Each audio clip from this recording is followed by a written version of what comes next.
"She's dangerous. Take her down." That's what our HOA president screamed to Sakans before her rent-a-cop drew a weapon and pointed it straight at my wife. All over some red roses and a punching bag. Yeah, you heard that right. Our HOA has its own private security force, an actual uniformed wannabe police squad, and they decided my wife's peaceful morning workout was somehow a threat to community order. What they didn't know was the woman in yoga pants wasn't just a suburban wife. She'd worn a very different kind of uniform before, and what happened next didn't get her cuffed. It earned her a salute from real law enforcement. But let me rewind for a second, because if you want to understand how it got to the point where an HOA security guard pulled a gun in our backyard over landscaping, you need to hear about moving day. It was supposed to be perfect. Sunlight filtered through the trees. Birds chirped their little hearts out. One of those rare days where everything feels like a reward for surviving the chaos. My wife, Maya, stood in our new driveway, scanning the angles and sightlines of that sharp, calculating gaze she picked up years ago overseas. "Good visibility," she muttered, half to herself, then smiled sheepishly at me. Sorry, old habits. Before I could answer, her encrypted phone buzzed. "Recovery status," barked a voice from the other end. "Medical leave check-in, 30 days. She responded quickly and professionally, her voice colder than the metal in her shoulder. Shrapnel she took 6 months earlier saving a diplomat's kid in Yemen. The army had put her on medical leave, and this sleepy suburban neighborhood was supposed to be her place to heal. Quiet, safe, normal. The moving truck rolled out, and Maya claimed the garage for her yoga studio. But I noticed what else she brought with her. A heavy bag, suspended in the corner, and the way she planted her roses in the garden, each red bloom precisely spaced like military formations. "Gardening's for therapy," she told me. But I saw the truth behind calm.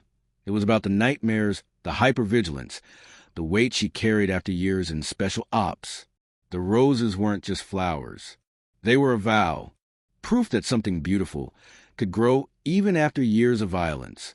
And for a day and a half, things were good. Then I met Penelope. She showed up at 7 a.m. sharp, clipboard in one hand, measuring tape in the other, silver hair styled into a helmet, so rigid it looked bulletproof, a vest with HOA present stitched like it was a badge of authority. "Welcome to the neighborhood," she said in a tone that suggested the exact opposite. First thing she did was measure our mailbox, declared it half an inch too tall, cited us for violating HOA code 17-3B. I laughed, thinking she was joking. She wasn't. "Chaos starts with half an inch," she snapped. "Fix it in 72 hours. Then she began photographing our house from every angle. She stopped in front of Maya's rose garden and scoffed. "Red, number 47. Not on the approved list. You'll need to replace with pink 12 or yellow 6. Maya came out, still in her workout gear, introduced herself politely. You could see Penelope sizing her up, the scars, her poise, the way she moved like someone who always knew where the exits were. "Did you get our welcome packet?" Penelope asked. "Yeah, we got it." All 47 pages of it. Approved paint colors, grass height restrictions, even the type of seat allowed in your bird feeder. No joke. I got lost on page 15 reading about acceptable doormat dimensions. Penelope spent over an hour inspecting our property, ruler out, snapping pictures, comparing hose colors to swatch cards. When she finally left, our next-door neighbor, Frank, shuffled over. "Did she measure your grass too?" he asked with a tired chuckle. "Every week. 5 years running." I asked why she was so fixated. He just shook his head. "Last folks lasted 8 months. The ones before that, 6. Just saying." By day 3, our first official warning came. Excessive noise at 5 a.m. from Maya's workout, even though it was quieter than most alarm clocks. Day 7, a $50 fine for unapproved rose color. Day 10, another $100 because one of Maya's yoga students parked in our own driveway. The notes got nastier, more hostile. Maya stayed calm, collected them all, filed them under a folder labeled evidence. She shrugged it off. "I've dealt with worse in Kandahar," she said, but I could see it was wearing on her. This was supposed to be a place to heal, not another battlefield. Then came the nuclear strike, a certified letter. Final notice. Your property is in violation of 17 HOA codes. Correct or sell within 30 days or face foreclosure. Maya read it, folded it with military precision, and that's when I knew Penelope had stepped way over the line. We showed up at the next HOA meeting. I wore my best suit. Maya refused to change out of her workout gear. I'm not dressing up for a dictator, she said. The room was packed. Everyone looked miserable, except for Penelope, who ruled from the head of the table like a dictator in pearls, flanked by a board of cowed followers and Gus, the self-important security guard in full tactical cosplay. Penelope put our house on the projector. She rattled off violations, illegal business, noise, disturbances, non-compliant landscaping. She even had photos of Maya's morning workout, clearly taken with a long lens. Aggressive exercises, she sneered. Not yoga. She accused Maya of running a business without a license. The crowd murmured. Maya's eyes narrowed. Richard, the HOA treasurer, looked at her like he recognized something. The board voted. $500 fine. 30 days to sell or face legal action. Richard hesitated, but got outvoted. Out in the parking lot. Richard caught up with us. You need to know something, he whispered. Showed us old news clippings. 5 years ago, Penelope lost a bidding war for our house by $1,000. She'd driven out every owner since. Kept files on them. Her private vendetta. You're number 4, Richard said. But you're different. She's scared of you. Maya studied his files like she was prepping for a mission. She wants a war, she said. She just got one. She mapped Penelope's schedule, her daily patrols, her notes on neighbors, her obsessions. Then Maya escalated, started doing her workouts in the yard, cranked up the intensity, shouted commands in Arabic, played Middle Eastern music loud enough to make Penelope flinch. Gus started showing up more often, hand twitching near his pepper spray. One night, Maya caught him installing a cheap listening device on our fence. She left it there and began staging fake conversations. My unit wants me back. Early deployment. Urgent. Just feeding Penelope's paranoia. Within days, Penelope called an emergency board meeting. Claimed Maya was a security threat. Said military personnel were destabilizing the neighborhood. Maya was thrilled. Perfect. She took the bait. Saturday night, Maya prepped like it was a real op. Gear check camera feeds. Breathing control. When it goes down, stay inside. Film everything. Don't intervene, she told me. I was nervous. She was calm.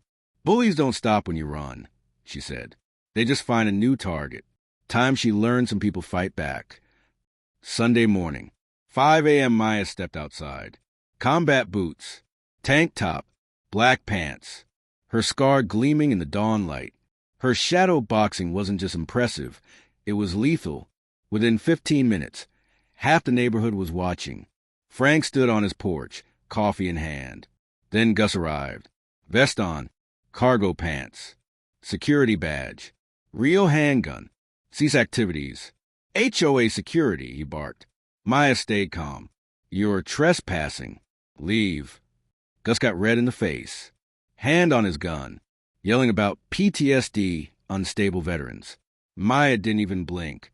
Her body shifted, centered, coiled. Then he drew the gun. Everything slowed. In under 3 seconds, Gus was disarmed. Wrist locked, gun swept, leg hooked. Gun parts scattered like gravel.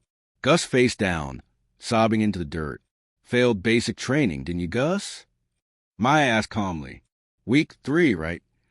How did you, he stammered. She shrugged. Pick on some of your own size. I went easy. Cops arrived minutes later. Sirens. Flashing lights. The chief, an old military guy himself, took one look at the footage, another at Maya's stance, and said, Where'd you serve? Still serving, she replied. By noon, the video was viral. Hashtag Guard vs. Delta Force. Trending across platforms. Comments flooded in. That's not just military. That's Tier 1 ops. Never mess with yoga teachers. I thought we were finally free. Maya became a legend. Penelope retreated. Gus vanished in shame. But vindictive people don't quit. They mutate. The next blow came in the mail. Department of Defense letterhead.